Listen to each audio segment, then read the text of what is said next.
Important decisions you'll make this election season is Prop 64, the legalization of marijuana. And we wanted to give you a glimpse of what life is like in a world of legal pot. So I traveled to Colorado, where marijuana has been legal since 2012. And I discovered where there is pot, there is both profit and poison. And on Saturday, we have 2 grams for 60. The cash $77.51. is flowing here at Medicine Man. 21 and 2 right there. Mainly because that's the only form of payment accepted at Denver's largest marijuana dispensary. Like a skunk got in my house. Pot is legal here. Pure indica, man. Yet it's not fully welcomed by the banking industry. If you order ahead, you get point for every dollar spent. But there is money to be made in marijuana. And this year we'll do about $18 million in business. Medicine Man is not just a dispensary, it's a grow house, and a big one. There are rows and rows with dozens of strains, everything from Kool-Aid Kush to cookies and cream. Next. They sell hybrids, edibles, clones, candies, and drinks. Marijuana is a $1 billion industry in Colorado, generating over $135 million in revenue. Business is good, and growth has been tremendous since marijuana advanced from just medical to recreational. We went from 100,000 patients or 120,000 patients to 1 million customers in Colorado. Even the governor, who was firmly against the legalization of marijuana, has since softened his stance. Andrew Friedman is the state's marijuana czar. But I think he's been pleasantly surprised about how well it's worked out in the short term. And yet, there is still much work to be done.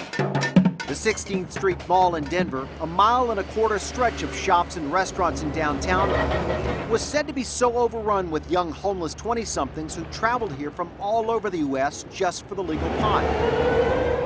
Denver police now assign an officer to each block, paid for by the taxpayers and the business district. State officials say it is still too early to draw any conclusions about the effects of legal marijuana here in Colorado, but here are some of the basics. Marijuana arrests are down, but marijuana-related driving deaths are up. And use across the board for all ages has increased. And according to at least one report, it's increased significantly for youth. And that's a troubling trend. 12 to 17-year-olds. 12 to 17. Right. Number one in the nation. Number one in the nation. 74% higher than the national average, which really ought to be a concern. A recent poll shows Coloradans still favor legal marijuana.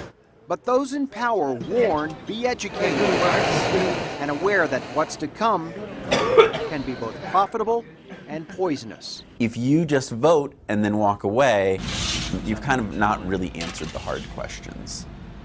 So there is a lot to be concerned about, but also a lot of cash to be made, especially here in California. We are one of the world's largest economies. It's just a state.